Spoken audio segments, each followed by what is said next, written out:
გამარჯობა, მე კონსტანტინე ვარ. ამერიკის პრეზიდენტის განცხადებით უკრაინაში მიმდინარე ომი შესაძლოა მესამე მსოფლიო ომში გადაიზარდოს. დონალდ ტრამპი აცხადებს, რომ ამერიკული მხარე დიდი ხანი მუშაობდა სამშვიდობო შეთანხმებაზე, რომელიც საბოლოო ჯამში ყველას მოეწონა, უკრაინის პრეზიდენტის ვოლოდიმირ ზელენსკის გარდა. ჩეხეთის ახლად არჩეული პრემიერი უნგრეთთან ერთად ბრიუსელის ბიუროკრატიის წინააღმდეგ ბრძოლასა და გლობალისტური ევროკავშირის დამარცხებას აანონსებს. დაიწყო პატრიოტების ეპოქა, რათა გადავარჩინოთ ევროპა, აცხადებს ანდრეი ბაბიში. ტენდენციები ევროკავშირში არის მძიმე.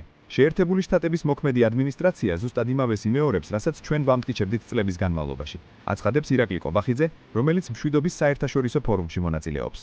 საქართველოს პრემიერ-მინისტრმა აშხაბადში პლენარულ სესიაზე გამოსვლისას აქცენტები გააკეთა საქართველოს მთავარ ღირებულებებზე, საგარეო პოლიტიკაზე, მშვიდობაზე, ეკონომიკურ მაჩვენებლებზე, შუა დერეფნის მნიშვნელობასა და ქვეყნის როლზე. პარალელურად, ირაკლი ყობახიძე ორმხრივ შეხვედრებს მართავს. სახელმწიფო შესყიდვების კეთილსინდისიერებით საქართველო ევროპის საუკეთესო სამეულშია და ევროკავშირის წევრ ყველა ქვეყანას უსწრებს.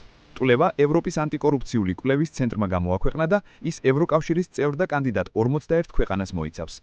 სამეგრელოს პოლიციამ განსაკუთრებით დიდი ოდენობით ნარკოტიკი ამოიღო. დაკავებულია უცხო ქვეყნის მოქალაქე.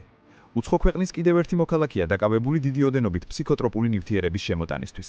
სამართალდამცველებმა ის თბილისის აეროპორტში დააკავეს. ტურიზმის ადმინისტრაციამ საფრანგეთში წლის შემაჯამებელი პრეზენტაციები გამართა.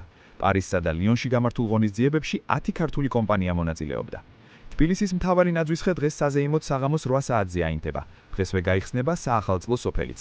ასევე მთელი ქალაქის მასშტაბით აინთება ილუმინაციები. ამ დროისთვის სულ ეს იყო. შეხვედრამდე.